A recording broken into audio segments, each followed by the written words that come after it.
Hello, my name is Debbie Reynolds. They call me the Data Diva.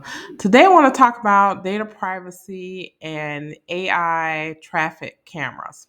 So, we all know and have seen traffic cameras in action. So, cameras that will track when someone, for example, runs a stoplight or a red light, or cameras that will show the speed that someone is traveling, also, cameras, especially around tolls, that may record someone's license plate or other information about them.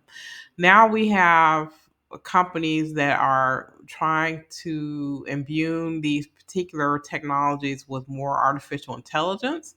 And part of this is to use it to take more of a view and analyze behaviors of people inside of cars. So, for example, let's say if you are driving down the street or you're going to a stoplight or something, the camera would take a picture or a video of the person, maybe their front seat, the back seat, whatever they can see at that angle, and try to analyze what that person is doing. So they try to analyze whether there is, for example, some distracted driving behavior, maybe someone using phones or holding phones or maybe looking away.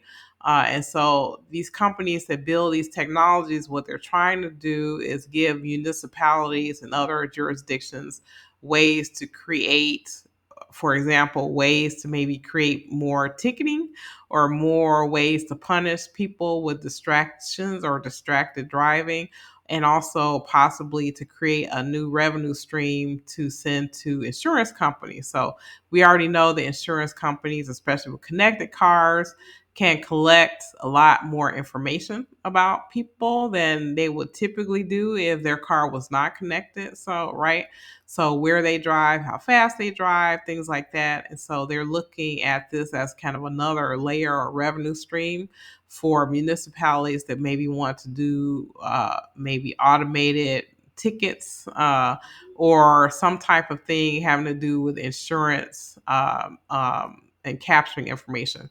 I think from a privacy perspective, if these particular cameras, maybe the cameras are there already, and maybe what they're doing is adding extra functionality. I think it's going to be incumbent upon jurisdictions to create more awareness about what these cameras are doing and what could be the potential benefit or a risk to an individual as a result of that. Also, one of the things I'm concerned of from a privacy perspective, well, from a data perspective, is really that data out of context, right? So even people say a picture is worth 1,000 words, but not really, because you don't really know the situation, what's going on at the time. There may be some extenuating circumstances that aren't clear, or even, for example, and this is a problem too with the way that maybe traffic cameras work or these types of things work.